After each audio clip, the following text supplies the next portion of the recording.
Today we're talking about the intersection of gun ownership and mental health. And the topic has come up because the right to own firearms in the U.S. is under attack every day, as we know. And every time there's a suicide or a mass shooting, the politicians, before even knowing all the facts, are calling for new legislation that's restricting gun ownership. And the annual rate of over 30,000 suicides by firearms in the U.S., including many by law enforcement officers and veterans, concerns all of us who whether no matter what side of the aisle we're on. It's a serious issue, and yet for many of us the Second Amendment is sacrosanct, and so we want to bring an expert in today who really covers both of these areas, the challenge of mental health and gun ownership. We're really pleased to have Jake Whiskerchen on the call today. Jake is a licensed marriage and family therapist here in Reno. He's a national certified counselor and chief clinical officer of Zephyr Wellness, which he co-owns. He's also a lifelong firearms owner. He's a father. He's a Second Amendment supporter, and all of this makes Jake uniquely positioned to help bridge the gap and eliminate the suspicion between gun owners and mental health. Welcome, Jake. Howdy. Thanks for having me. So, let's get started with a topic that is of interest, I think, to all of us, and that is red flag laws. Recently, in the last legislative session in Nevada, they passed a red flag law, and I think you have some opinions about that. I'd love to learn what your take on this is, given your experience. Yeah, that's a kind of a big can of worms. Actually, I'm going to take these off. These are my sweet new, I explained this to you guys earlier, but to the listening audience, they're blue light blocking glasses that I got off Amazon because I'm staring at a screen all day, and I found that I was like way more fatigued way sooner in the day because of the bombardment of the light. But the glare off those is creating a distraction just for myself. So I'm gonna remove those. So red flag laws, otherwise they're also known as extreme risk protection order laws, or ERPO laws. And what they're designed to do is eliminate or at least mitigate the likelihood that someone who's in a mental health crisis could access firearms and then harm self or others. That's essentially the premise. As a clinician, we found several barriers to care that come along with those, because we're now finding that people are less likely to show up in treatment because they're afraid that, somebody like me can maybe, pick up the bat phone to the government and turn them in for struggling with anxiety or post-traumatic stress disorder or depression or whatever. And that's simply not true. So that's one big problem, is that there's a lot of misinformation that goes along with these so-called red flag laws. And one of the biggest issues, I think, is that the perception is that anybody can just take your guns, and that's not true at all. Somebody's not muted, so if we could have everybody mute, that would be awesome. Paul, I think it's actually you. Thanks, babe. Yeah. So appreciate the sound effects, though. It makes me feel a little more charming when I discuss this stuff. So to my knowledge and the research that I've conducted so far, of all the states that have adopted a red flag law or an extreme risk protection order law, they basically mirror each other's language. And the one exception that I've found is New Jersey, and I'll get to that in a second. So in essence, what they all say is that in a time of mental health crisis, a immediate relative or household dweller of the subject can call law enforcement or go down to the courthouse and ask a judge to issue this extreme risk protection order. And it's similar to, you've heard of other, quote unquote restraining orders. They're protection orders, either temporary or extended. And the idea is it's this piece of paper issued by the court that gets served upon the individual who's doing threatening things or whatever. It says, you may not have contact within the certain parameters that we've listed for a certain period of time with the subject who filed the order, right? So with an extreme risk protection order, what ends up happening is only law enforcement or any household members or immediate family members can ask a judge to consider information that then says, all right, you're at risk of harming self or others because you're in a mental health crisis. We're going to take your guns away for a short period of time to make sure that you're safe. Now, on the surface, it sounds like that's well intended. The problem is all of these laws have a very clear path to rights restriction, meaning the giving up of the guns, but they don't have a clear path back to rights restoration. So that's problem number one, is that pretending that everything falls into order and there's no ill will intended. What we're seeing is people who have their guns taken away because they're legitimately in crisis. They are at risk, but then there's no real clear path to regaining the access to the guns. So the judges end up, contacting people like me, or a psychologist or a clinical social worker or somebody else with a mental health license to say, hey, can you evaluate this person to make sure they're clear to get their guns back? And we're left going, I don't know that I have the authority or the competence to do that. So that's a problem. We have a restriction of rights, but not a path to restoration. Well, what we also have is a confusion of information. So that one state that I mentioned that doesn't fall in line with the other states is New Jersey, and New Jersey's law says any person can trigger an extreme risk protection order. And that can become very, very volatile and trigger a lot of fear in people, because any person could constitute a jilted ex, the next door neighbor who doesn't like guns, the across the street neighbor who thinks you play your music too loud or just doesn't like the way your kids look at them when they pedal their bikes around the corner. So any person really opens up a wide opportunity for people to allege somebody's in a mental health crisis, falsify information, and then because these ERPO laws can more or less happen in an ex parte fashion, meaning there's no opportunity for the accused to challenge the accuser or to substantiate why they're not actually in a mental health crisis. They can lose their rights, and so what ends up happening is a lot of times media in general, or the social media that we all access, will take the most extreme version of something like this and then spread it out through the community as though that is generalizable to all states. So what is important to know is that in Nevada in particular, only law enforcement and immediate family members can ask for these protection orders. Now, I don't think that they're useful, because what's happened is we have enough stigma in our profession as it is. People don't want to get help for a variety of reasons. The last thing we need is yet another reason for people not to ask for help, because they are afraid that in doing so, they would acknowledge at some point along the way to spouse or to clinician, him or herself, that they're struggling, and then that result in a triggering of an extreme risk protection order law, and they lose their gun rights. And even temporarily, it's very, very scary. So what I'm a part of is an organized group. It's a nonprofit organization called Walk the Talk America, and you can go to WTTA.org to find out more. What Walk the Talk America is trying to do is, through non-policy, non-legislative interventions, we try to go bring awareness and information to the Second Amendment community about what mental health constitutes and how to get your mental illness treated, and dispel some of those myths and so forth.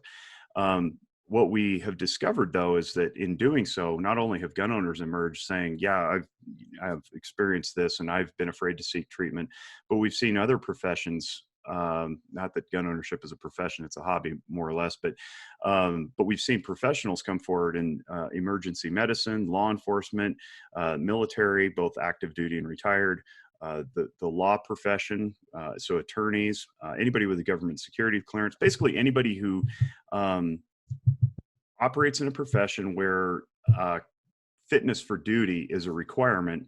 They don't want to acknowledge that they're getting care at all, because they're afraid not necessarily that their gun rights may be taken, although some of them certainly are gun owners, but their ability to go to work can be taken away, because again, we have this large stigma looming over our profession that says, once sick, always sick, and therefore you don't have the capacity to do your job, to carry a firearm, whatever it is. And so we're fighting this on all fronts now. And so Walk the Talk America has been trying to respond in kind to work with organizations like the Veterans Administration and various physician groups and so forth to try to dispel some of these myths. I'm going to pause there because I could ramble for 30 or 40 minutes without interruption on the work that we're doing and the groups that we've integrated with and so forth. But I want to see if that's making sense, settling in. And I believe we have a chat feature if people want to chime in with questions about this stuff. I know it can be a little overwhelming, and so I'll kick it back to Mark for a moment there. Terrific. Yes, Well, we have the chat. We also have Q&A. So go ahead and fill out. If you have a question, go ahead and use that Q&A function down at the bottom of your screen. And otherwise, we'll have Jake continue to talk about this and some of the stories. Well, I have one question, if I can interject real quick. Here in our state, there is no judge. Again, you're saying it's ex parte. There's no judge basically getting in between that. There's no hearing, as there would be, say, in an injunction case, where you try to get an emergency injunction, but within 24 hours, a judge has got to hear it, and that's not the case with the firearm seizure. Would you think that would be something that would help with people? Yeah, actually, there is a judge interceding. The problem is that just like any protection order that's issued, the accused doesn't have an opportunity to present his or her side of the story. So oftentimes, if all it takes is a person who's, granted the judge powers, whether elected or appointed or whatever, wherever it's filed, and it would often be, I'm guessing, district court where that takes place. They evaluate the information and say yay or nay. And I don't care to speculate on trends or anything like that. I just know that there's no opportunity to combat the information as presented. So that's a problem. And to date, because these red flag laws are so new, we don't have any empirical data that suggests that they're even effective. What we do have is states like New Jersey was one of the first, and I believe Massachusetts may be one of them, but saying, since we've implemented this, our suicide rate by firearms has decreased. All right. But have you checked the overall suicide rate? I have. And nationally, all state suicide rates have increased over the last 5 years. It's like a rolling continual curve up, with the lone exception of Nevada, as it turns out. Nevada actually went down by 1%, I believe it was, from 17 to 18 or 18 to 19. But all other states increase. So we have to ask the question, are people just not killing themselves with firearms and just choosing some other method because they're still clearly not getting the help they need to get out of the psychological crisis that they're in, and choosing the impulsive act of suicide to eject from life? So whether or not it's a firearm, if people want to stand on the idea that red flag laws prevent suicides, it's simply inaccurate. They may prevent one type of suicide, but that speaks to an overall public health mission that's clearly not being fulfilled. The other thing that happens too is that red flag laws, I think, in the backs of some people's minds, were designed to prevent mass shootings. And as the founder of Walk the Talk America, Mike Sodini, would attest, because he founded Walk the Talk based on the idea that he would try to stop the next mass shooter. And then the research that he uncovered in talking to multiple mental health clinicians over the years was simply that that's like looking for a needle in a haystack. And by and large, across the board, every mental health clinician he talked to was like, that's not the focus. You need your focus to be on suicides. And here's why. So of the suicides that we have across the country, roughly 70% are done by firearm. So we really need to be aware of that as a gun owning community, to take more responsibility ourselves, because if we don't do it, the government's going to do it for us. So we need to start coming to the table with an open mind and an open heart to say, what can we do to self-police, to make sure that our friends and neighbors are safe, to make sure that we're safely storing so that we avoid unintended negative outcomes, whether that be suicide or accidental discharge, or just falling into the wrong hands. I know people who have guns staged all over their house, to borrow a phrase from a friend, Rob Pincus, saying like ISIS is going to come kick in the door at 3 a.m. and they need to be ready, like in some John Wick style. Meanwhile, they've got like a 14-year-old and an 11-year-old at home. It's like those kids are going through hormonal changes, and they're going through developmental stages that leave them often confused. You get a girlfriend for 2 weeks and she dumps you, and then all of a sudden you get despondent and there's like guns everywhere. That's a super dangerous environment. It's just completely irresponsible to be doing that. And I think as Second Amendment advocates and as gun owners, we need to start having those conversations about what constitutes safe storage, so that if ISIS does kick in your door at 3 a.m., do you have a biometric safe that you can unlock, or some quick access thing that at least the kids can't get into in their time of desperation? We also have to look at numbers too. We have to compare the statistical likelihood that you're going to end up, defending yourself in a home invasion against an armed intruder versus the possibility that somebody's going to die by suicide with that very same gun that you have laying around, whether it's a long rifle or a shotgun or a pistol. And it's not even close. I mean, the statistical disparity is it's not even worth a debate, frankly. So we just need to start having a conversation in the gun community by and large about how we can be safer, how we can engage mental health treatment in a responsible way before it's too late. And that, to circle back around, what Walk the Talk America has done is, we've done several things, but one that I'm particularly proud of is that we've now conducted a couple of classes. We were going to do a third one in Vegas in March until COVID hit, where we take in mental health clinicians and we train them in firearms cultural competency. So the history to this is, by and large, firearms don't get discussed in graduate school. We talk about a lot of, quote unquote, sensitive subjects like finances and sexual orientation and sexual activity and all sorts of stuff. And we get purposely trained to go into those particularly sensitive areas and have competent conversations about them, suicide being one of them. But what we've never been introduced to is guns and gun issues and gun safety. And I think, if I could speculate, I think mostly our profession tends to tilt left politically. And when you tilt left politically, you make your mind up about guns and you decide you just don't need to educate yourself on that. But the simple fact is, according to a Pew Research study in 2017, approximately 47% of Americans either own a gun or live with somebody who does. That's half our clientele, ostensibly.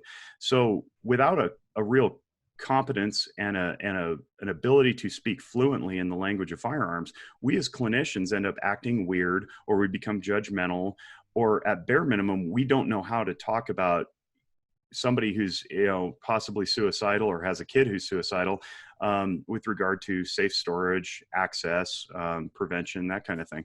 So we've started having these classes and they were really well received. We had 14 people enroll the first time, I think 11 or 12 the second time. We were going to do the Vegas one, and that didn't take off, but the reception was great.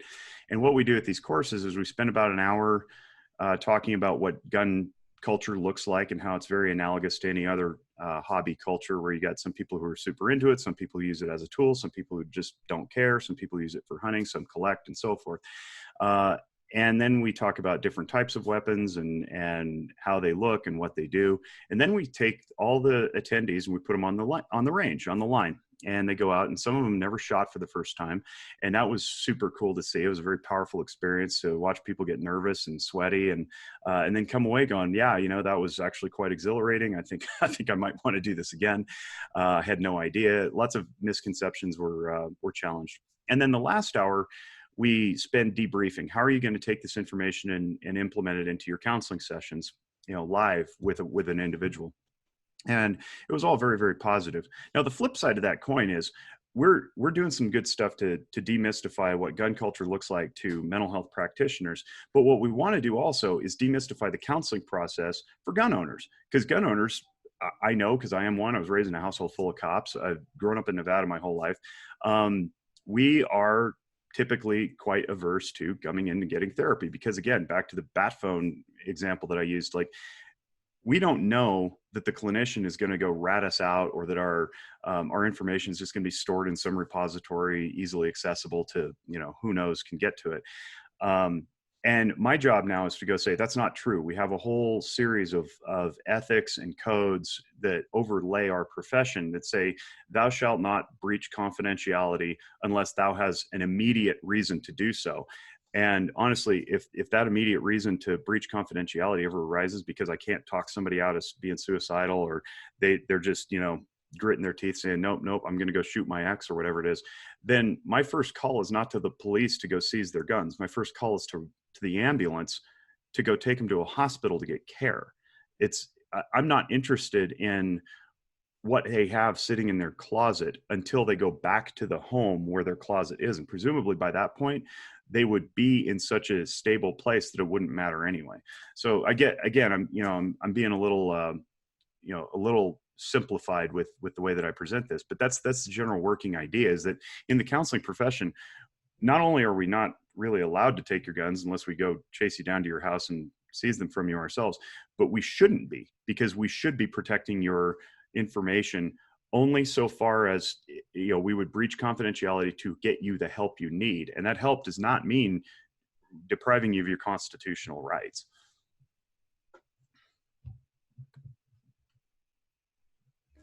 Those are excellent points. Are there any questions there, Mark? Or, Yeah.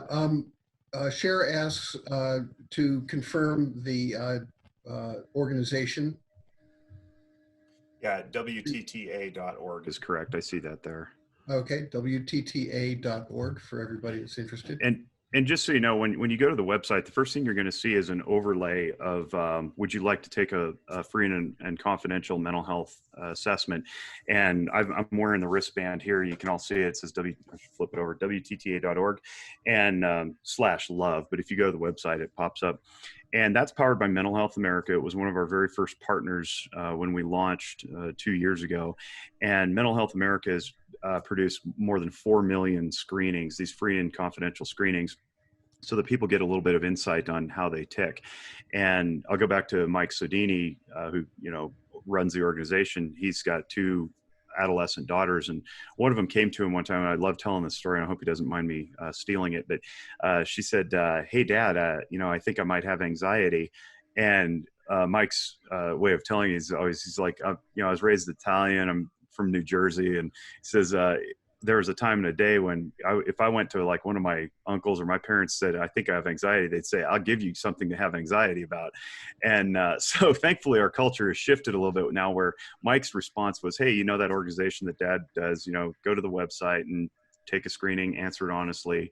Nobody's ever going to see it, and then see what happens. So a couple days pass and she is on her way out the door or something. She goes, oh, hey dad, by the way, I went to the website and took that screening, and it turns out I only have mild anxiety. And he goes, well, that's awesome. And right. That's a good thing. She goes, no, it's a great thing. Now I know that, what I'm feeling is normal and it's not pathological. Not her words, but that was a really cool thing. We found that, so we use Mental Health America's data on this, and the data show that overwhelmingly youth are using those screening tools to the tune of like 65%, I think, are under the age of 24. And I think something like 40% are under the age of 17.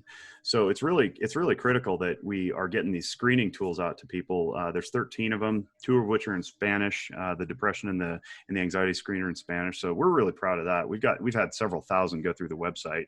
We don't have our own specific data set on who's doing what and that kind of thing, but we know that we've had several thousand go through. So that's something we're really proud of. And the more wristbands we can get out, maybe the more awareness we can have of people saying, okay, I'm a gun owner. I don't trust the government. I don't trust a lot of things, but I know that this screening is confidential and nobody's ever going to see it. It's between me and the results on the sheet. And then you have more information, and more information is great. It's always just more power. I see one other on here. I think, Mark, I'm going to take this one. Corey Byers asks, Jake, in the field we were in, professionals' attitudes toward guns are negative. How would you recommend discussing this topic without becoming too heated from both sides of the argument? Great question. So the way I do it is I approach a lot of these flashpoint topics very, very neutrally. I just come in and I ask questions and I remain curious, because I don't want to pretend that I have the corner on all things related to guns and mental health. We just happen to be part of an organization that's doing this for the first time. But I would just be curious. I'd say, where is your competence with regard to firearms culture? Very simple, very innocent. And it also supposes that the person has a competence, because if you're working in our field, there's a presumption of competence in anything. So we have two scopes of practice, so to speak. One is the actual practice scope authored by law. It says you're allowed to do all this stuff. Two is the scope of competence, which is what you should be doing based on knowledge, training, education, practice, right? So any demographic can fall into competence, whether it's racial, ethnic demographic, symptom presentation demographic, socioeconomic demographic, or hobbies, for example. So if I put on my bio, and psychologytoday.com is a great place to go search for clinicians in your area. You can do it by zip code. But if I put on my biography on Psychology Today or my website or wherever, I say, avid gun owner, people are going to go, oh, that guy probably gets me. Same as, avid car owner or avid advocate for the LGBT community. If I fall into one of those stripes, I can be like, oh, he probably gets me better than this other person who has a different bailiwick. So I would just ask, hey, how's your competence with firearms culture? And then go from there. And if they go, well, I think guns are disgusting, or whatever, I go, I'd probably drop some knowledge. I say, according to this Pew study that I read from just, a couple of years ago, roughly half of your clientele is probably going to be a gun owner. I don't know that it's wise to have a judgmental mentality. And that's another thing that pervades our profession is non-judgmentalism. We're supposed to be meeting people where they are, not where we think they should be or where they used to be. We want to meet them right where they are. So if somebody walks in and says, blah, blah, blah, political opinion I disagree with, I need to meet them there, not try to convince them of the other side. The counseling arena is not the appropriate place for swapping opinions. So I would just ask, how's their competence? Are they comfortable if an avid firearms owner walked in seeking treatment for post-traumatic stress disorder from something they incurred in Fallujah? How would they feel about that? How would they feel about handling somebody saying, I go out in the desert and plinking is one of the ways that I alleviate my anxiety and I do it with my kids? Are you going to pick up the phone to CPS because you fundamentally don't understand the safety that goes into, and we all know like gun owners are like some of the safest people on the planet. Do you understand the safety protocols that go into plinking in the hills with the kids alongside, and it's not an immediate child endangerment issue? Something I literally encountered in my own practice. Somebody asked that question. Do I need to call CPS on this? No, please, for the love of God, don't. So I would just approach it like that with humility and then offer some information. And ultimately, if it turns into a fight, I walk away because I'm not gonna browbeat somebody to try to convince them. I'm gonna leave the door open and truly meet them where they are too. Long-winded answer to a short question. Thank you for that. And Cher has another question. How does the red flag law deal with Alzheimer's? Great question. This is a good segue into something I was going to address anyway. So at some point, somebody asked me, like, what's the best way to keep, I think actually, Paul, you asked it in an email, what's the best way to keep guns out of the hands of people who shouldn't have them? Well, I'll answer the Alzheimer's question in a second. I want to birdwalk this for a second, though, to create context. We have to define should. Who are these people who should or should not? And then who's doing the defining? Because ultimately, when you have a God-given right to defend yourself, and the government's merely there to protect that right, not grant it to you, because I think a lot of people get that confused too, or it's like, oh, we have our constitutional rights given to us by the government. No. We have constitutional rights protected from the government taking them away from us. So if we say somebody, let's take it out of the realm of Second Amendment and go to a different amendment. Fourth, First, doesn't matter, but we'll go First Amendment for this purpose. The right to assemble peaceably. All right. Where are you not allowed to assemble peaceably? Well, on other people's private property, right? But that's a private property rights issue, not a government issue. If you're on government property, the government really can't tell you to keep moving unless you're obstructing somebody else's right to say, drive down the road. You can't assemble in the middle of an intersection. We've all agreed on that, and we've come to terms with time, place, and manner restrictions as issued through the courts. Free speech ends at your ability to yell fire in a crowded theater, right? Because more harm would befall that freedom of speech than would the freedom beget. How we have that conversation is yet to happen because the sides of this debate have yet to come to the middle and talk about it. What we've got is a lot of flame throwing back and forth, and that hasn't resulted in a lot of camaraderie. On one side, we've got people who want to restrict rights for whatever reason they want to restrict them. And then on the other side, we've got people who've dug their heels in and said, not another inch, right? Well, the simple fact is we've got friends and neighbors and relatives dying at their own hand with their own firearms. Walk the Talk America would like to start having that conversation because it has to be had.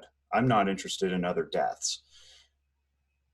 Our perspective is that we as firearms owners can ourselves be responsible, but we have to start acknowledging the signs and symptoms of a mental illness or a mental health crisis, and then start to step in on behalf of these other folks who are struggling and say, hey man, you're not in a good spot.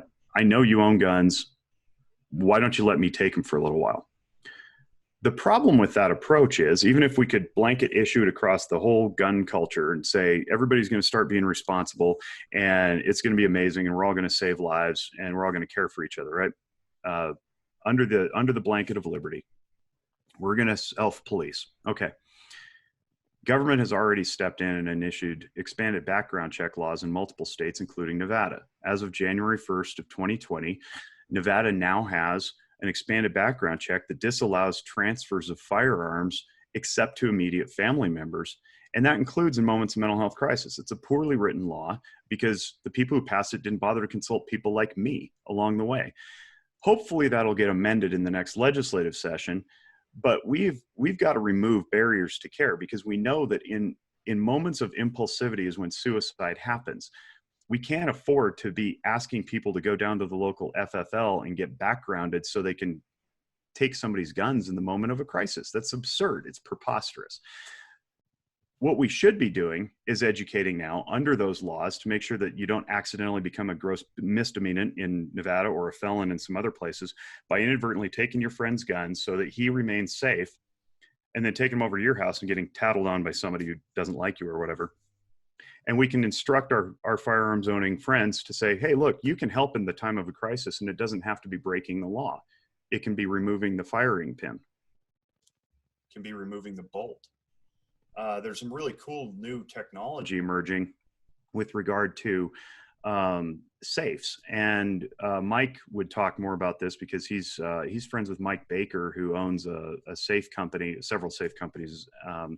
And what that technology does is it's app driven. And so a person in a moment of crisis, say husband and wife, know each other really well. One or the other is in a mental health crisis.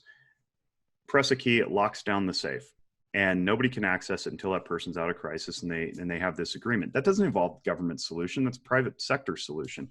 That technology is out there. It's evolving and hopefully we'll have it mass marketed soon.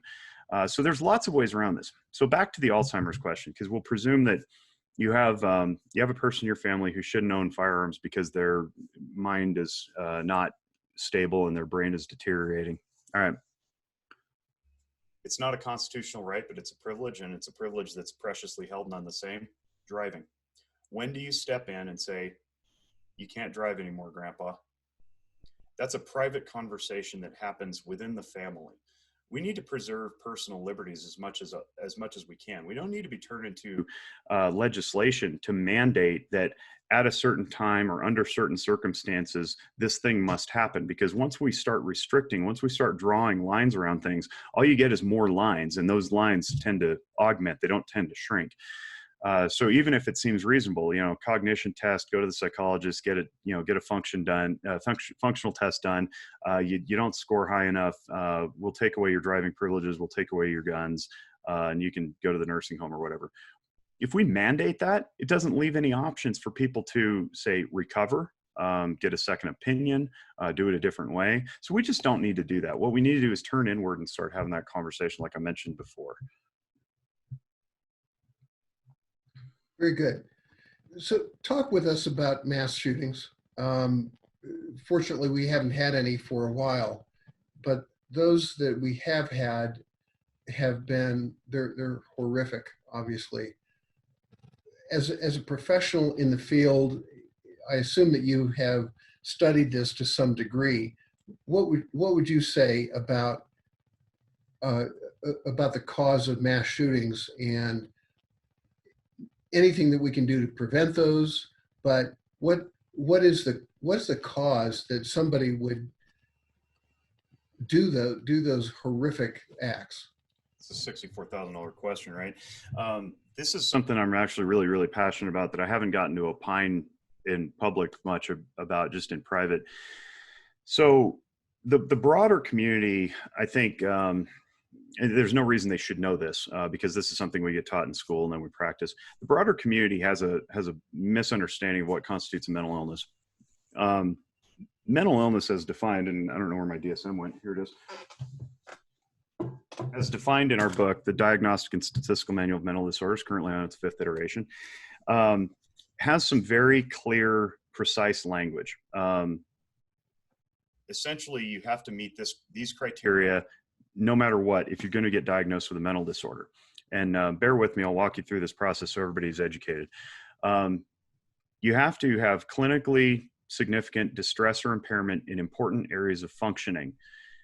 Those important areas of functioning typically are medical, health, personal, professional, so occupational or academic, relationship issues. Clinically significant distress or impairment. This does not mean that you had a fight with your wife and you both had to sleep in different rooms for a night. That's not clinically significant. If it happens many times over many days, maybe you got a problem. But ultimately, that's up to the practitioner to assess, the user to determine, and then some combination thereof in the middle. Now, that's just the baseline. Every other diagnosis, from bipolar disorder to schizophrenia to anxiety and major depression and ADHD, they all have sets of criteria, and you can see how thick this book is. This is everything we know about how to recognize mental illness. They all have sets of criteria, most of which are time limited. So in order to be diagnosed with major depressive disorder, you have to have loss of interest or pleasure in most of your activities, more often than not, most days of the week for 2 weeks straight. And then there's other sets of criteria under there, like inability to sleep or too much sleep, weight loss or weight gain that you didn't intend, and so on and so forth. You got to hit like 5 of the 9. So it should be very, very hard to diagnose somebody. Now, I always say the reason this book exists are twofold. One is common language among practitioners, so that if I say major depressive disorder and you're another practitioner, you kind of know what that looks like, and we can do good care coordination, provided that I'm accurate in my diagnosis, of course. The second reason is insurance billing. Now, in America, we still have a problem where in our profession, we're still the only one, to my knowledge, that exists under the medical umbrella where you have to be broken before you can get treatment. Every other medical arena, from optometry to dentistry to primary care, pediatrics, you can go in and get a well-person check, at least annually, if not multiple times a year. Pop the hood, check the belts and hoses, shut it down, you're good. Or, yep, you need a tune-up, or let's get that thing taped, or whatever it is. In our profession, in order to get reimbursed from insurance, you have to have a diagnosis, which means you have to have a disorder. That's unfortunate because it doesn't allow for people just to walk through the door and say, hey, I'm just making sure that I'm still as good as I was 6 months ago. And then we have a conversation, and then I say, yep, diagnostic check, or well-person check, pay me my $100 or whatever. We don't have that ability, and it sucks. So that's a deterrent too, because part of the stigma in our profession is the belief that once you're sick, you're always sick, it couldn't be further from the truth. If that were true, if once you felt mentally ill, you couldn't be healed, then my profession would cease to exist because nobody could get better. So get that right out of your head. If that's in your head and you got some idea that was planted there a long time ago that you can never recover from mental illness, just get rid of it. Circling back to the question that was asked, though, the presumption is that in these moments of heated impulse, the person who's taking all these lives at the shopping mall or whatever is mentally ill. They may not be. The Nevada Revised Statute definition of mental illness very closely mirrors the book definition that I just described. But more importantly, it describes what it is not. And this is really important because I teach the police academy up here in Northern Nevada. I've done so for the last 30 years or so. And so part of what we teach is we go over the definition of mental illness. What it is not is momentary drunkenness, substance-induced delirium, Alzheimer's, or other cognitive disorders of deterioration. So in a moment of heated rage and passion, you can go run your fist through a wall and it's not a mental illness. In a moment of heated rage and passion, you can pick up a long rifle and go lay waste to a crowd, and that's not a mental illness. The problem with trying to prevent mass shootings is that the only predictor of future violence is past violence. And if the person doesn't have a history of past violence, there's no way we can predict it. That's why it's so impossible to go stop mass shootings. And that's why a lot of mental health professionals have encouraged Mike and Walk the Talk America to focus on suicide prevention, because the odds of returning a positive result are so much greater. And just for comparison's sake, those of us who are from Nevada will probably be familiar with this number. On October 1st, 2017, we had the most tragic mass shooting in American history at the Mandalay Bay Resort during the concert. And some people know the number. It's 58. 58 people died, and plus the shooter, 59. So 59 people died at that concert. What they don't know is that in America, on average per day, we have 59 suicides daily by firearm. Daily. We have a 1 October every day in this country of suicides by firearm, not just suicides, by firearm. That puts the onus back on us to start figuring out how we can stop this. So mass shootings, that's sexy and it hits the news and we get lots of clicks out of it and we drive advertising with it. But really that ain't the issue. Suicides are the issue, way far and above homicides. In fact, law enforcement suicides have been steadily on the rise the last several years too. I'm going to get the numbers wrong, but it was like in 2017, it was like 132, 2018, it was like 173 or something. And then in 2019, it was like 230. That's absurd. In 2019, there were like 132. It was 100 difference. 132 officers killed in the line of duty, but we had 230 kill themselves. And most of those are by firearm because they know how to do it, just like our veterans do. They're not going to mess around with pills that might be ineffective. They know the weapons really well. So that's alarming. We can't be having our frontline defenders, our police and our firefighters and our EMTs and our emergency medicine physicians killing themselves at a faster rate than the job takes them. That's like, what? That's crazy. So, how do we stop mass shootings? I don't think we can stop them. I think we can just try to heal America broadly and then hope that it happens, but hope is not a strategy. So while we have a strategy, let's turn it towards suicide prevention. And that has to be conversations, that we got to take down a lot of these walls that are between us, and being able to just check in with people, say, hey, how you doing? I noticed you're a little off lately. How can we help? And then have the resources to back it up. Corey's asking here, I don't know if he wants me to share this or not.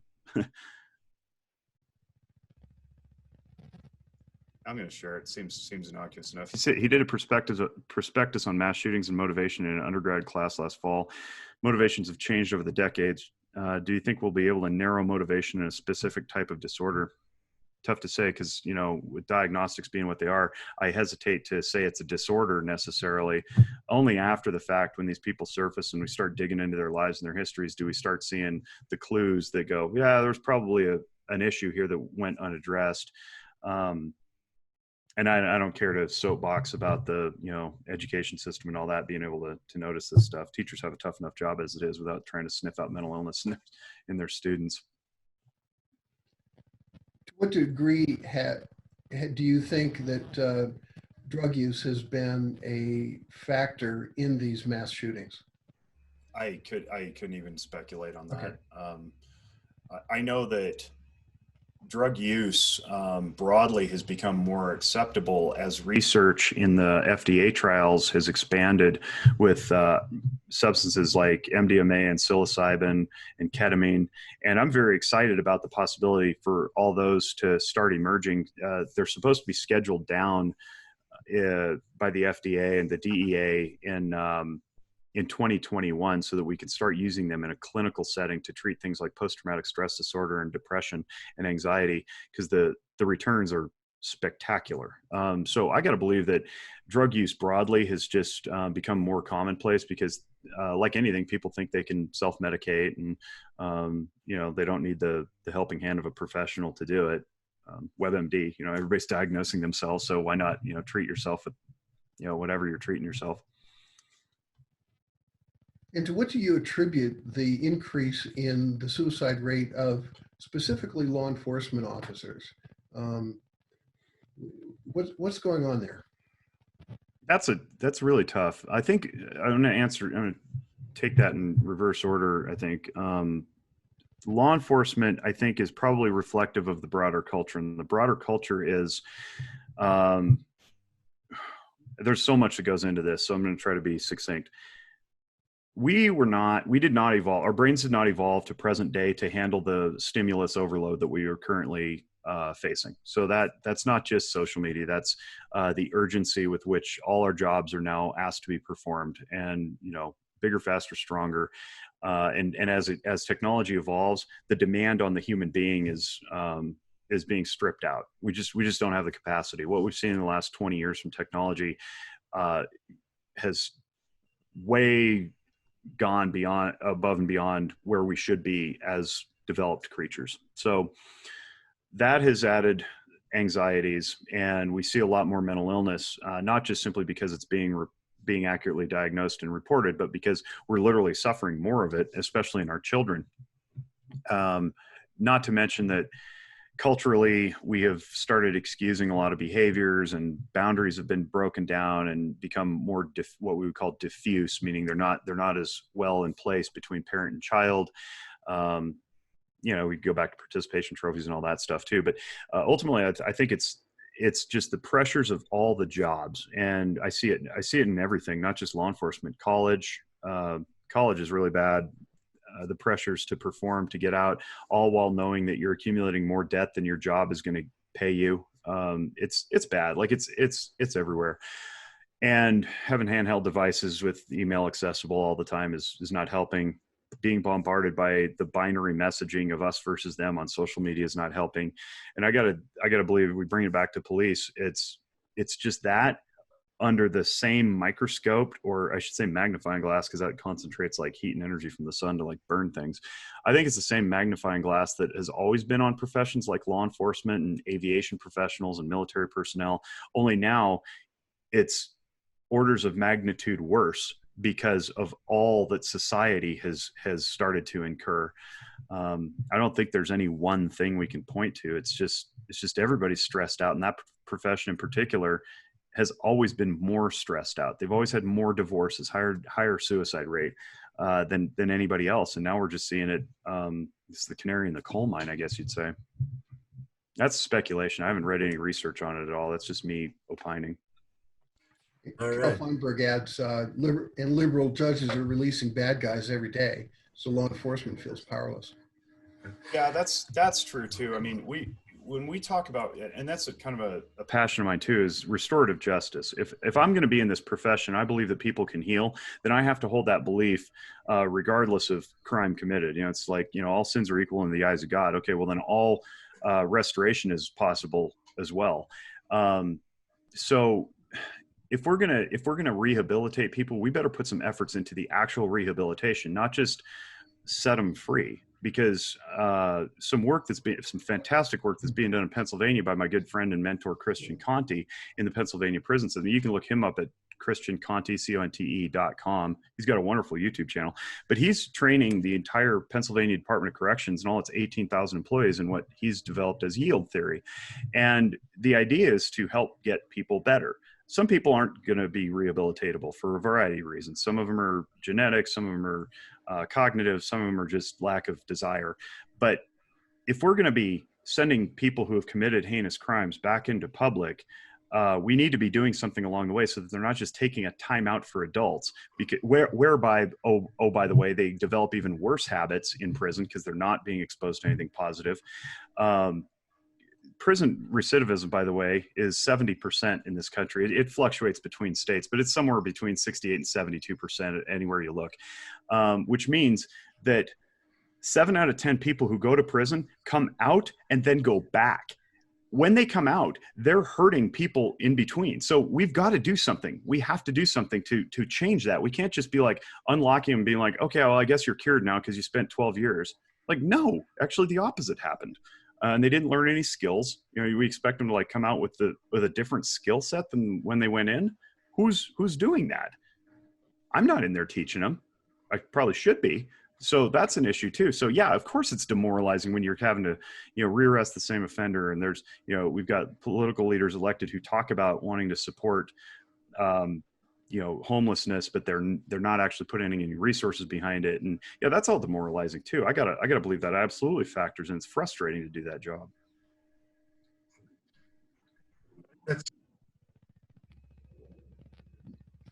You're muted, Paul.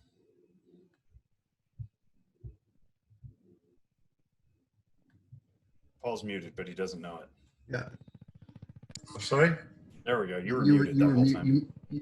No, you're muted. Paul, you're muted. There we go. Okay. Don't touch anything. Yeah, you've given us a heck of a lot to think about that. I'm sure we could go on with the subject for hours and hours and hours. So, yeah. Let's go to our next subject, our sponsor, if you will, the Trump campaign. I know there's a few of us on the Trump campaign who are on the call right now. But what I'd like everybody on the call to do is I want you to pick up your phones and I want you to text Trump to 88022. I'm going to say that again.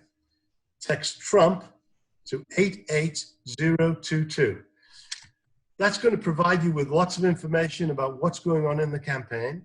And I know later on in our presentation, we're going to be sending out a survey and asking people if they're interested in volunteering.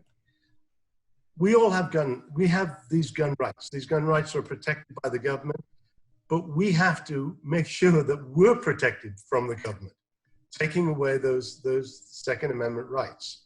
And you know, Donald Trump has certainly been somebody who is an advocate of good, good and sensible gun ownership.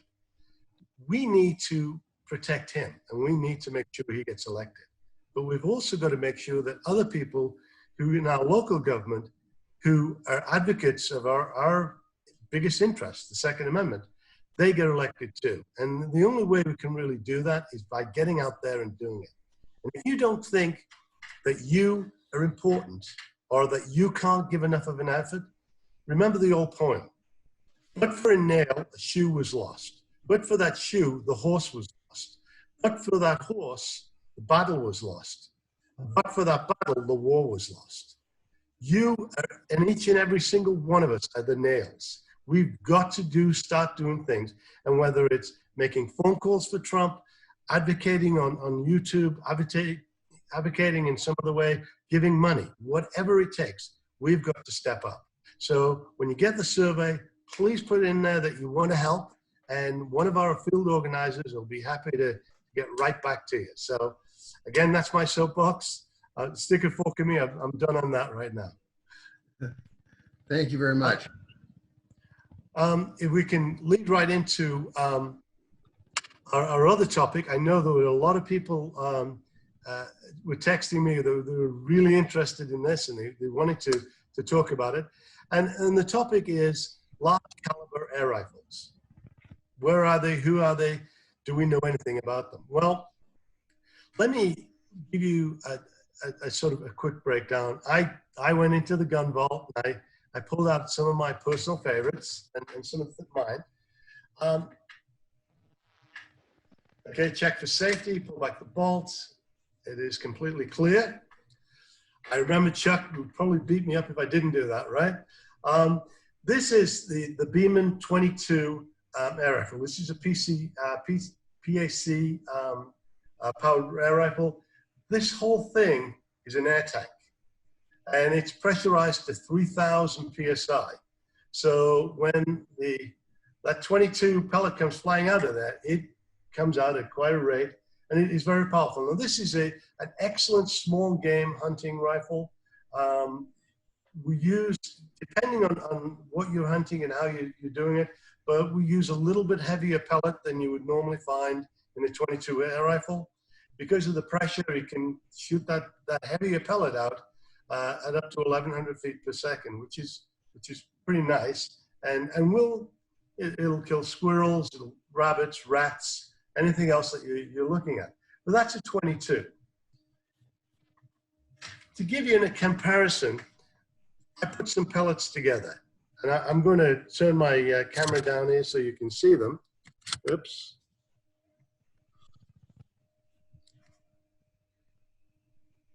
There we are. Obviously, we have the 177, the 22, and the 357. Now, this is one of the more useful, larger calibers. The calibers, there's a gun called the Dragon, which is a 50 caliber pellet, which is pretty substantial. But the most practical one I found, and been talking to people, is the 357. So let me show you what my personal favorite is. And this is a Beeman Bulldog 357. It's hard to get a wide angle on this, but as you can see, it's a very sort of futuristic looking gun. This is the cocking lever. As you can see, it's open and there is nothing in the bolts. So we're clear in safety. It's got a pressure gauge on the side. Now this pressure gauge is showing basically 0, but again, this goes up to 3,500 PSI. It's a really neat looking weapon. As I said, it carries the 357. Depending on how you use this, and if you look at the pellet itself, if I can, oops, let me get in front of the camera here. If you look at the pellet itself, it's blocked off at the end and fairly large. These pellets can weigh in anywhere from 45 to 50 grams all the way up to 95. And given the speed that the pellets come out, it gives you an equivalent foot-pounds of kinetic energy as an average 380. So that's pretty damaging. That can hurt somebody. Again, it should be treated like any other firearm. Check for safety all the time. But it's the Beeman Bulldog. And again, that's definitely my favorite air rifle. It's got a 10-round magazine. You take it out to the range and blast and have a great time. It's very inexpensive to shoot. And anybody goes, well, how do you get all that pressure? Well, there's a couple of different ways. There's a bicycle pump type situation. Takes quite a bit of pumping, but oops, sorry, I'm being annoyed. It doesn't take that long to pump it up. My personal way of pumping up, if I'm going to the range, is actually to get a scuba tank, a 4,500 PSI steel tank, which is, which I can take to the range, and then I can top up my air gun from that. Obviously, if you were going to go out hunting somewhere and having to lug around an air tank, it wouldn't be very practical. But if you're going down to the range and shooting, it's great. Again, these weapons, they are they are fairly lethal. So you have to observe all of the normal things that you would do with a firearm. If you're going to take it out, to the country or into the rural part of the state, you have to be 3,000 feet away from the next structure. If you're going to take it to the range, treat it like any other firearm, shoot it at the range. Now, again, great, a lot of fun, very, very cheap to shoot. You can shoot all day and get change out of $5. So it's definitely a fun thing to do. So I'm going to hand it back to Mark. So let me ask you a question about that 357. You said it's a 10-round magazine, so it's semi-automatic, right? Yeah, well, there's a bolt action, and you a lever action on the back. When you work the bolts, you pull up back, and then it'll reload into that. It's like a little 10-round rotary magazine that turns, and it pushes the pellet into the chamber and fires it. Okay, so it's not semi-automatic. Not semi-automatic, no. Got it. And again, but it's a it's a lot of fun to shoot, and again, you're not looking to pepper something. You're doing it to practice aim and shoot. And again, it's a relatively practical hunting weapon for small game. For coyotes at under 40 yards, absolutely. If when it's certainly not something you go out and shoot a deer with, but especially for small game, it's a little big for shooting squirrels and rabbits. There's a little bit too much damage, especially at short range. But it's an excellent toy, and obviously something everybody should have in their gun vault, right? Good. Well, thank you for that. So we are right up at 2 o'clock. Jake, thank you so much. Thank you for the work that you're doing. This has been enlightening for all of us. It's a challenging subject, and we really appreciate the thought and the experience that you've put into it, and your willingness to share that knowledge with all of us. Why don't you tell us how anybody can reach you? Yeah, before I go, though, I want to give credit to Mike Sodini, because he's the one who founded Walk the Talk America, and without him, I wouldn't even be here having this conversation. So all kudos to Mike. And one thing I forgot to mention, I'd be remiss if I didn't, is that probably the biggest thing that Walk the Talk America is doing is putting flyers that say mental health, it's okay to talk about it, inside of gun boxes. So brand new gun, you open it up, you got your warranty information, your federally mandated cable lock, and on top of that, in 14 different manufacturers' gun boxes, is the Walk the Talk America flyer. And we're also putting them on the counters at retail stores and ranges, and just to drop in the bag after a purchase. And shortly in the future, what we'd like is stamps on the back with a local mental health agency that, like Zephyr Wellness, that firearms owners can know is going to be friendly to their particular interests and hobbies and whatnot, so that we don't create confusion about who's going to be lending a sympathetic ear and who's not. So that's probably the biggest thing, and I wanted to make sure we mentioned that. You can get a hold of me at jake@zephyrwellness.org if you have any more questions. I'm always happy to answer them. I always put that out there. This information doesn't do any good locked up in my head. I say that all the time. So I'm happy to share whatever I can share. So jake@zephyrwellness.org. Remember to tell me who you are and how you know that, because I'll forget.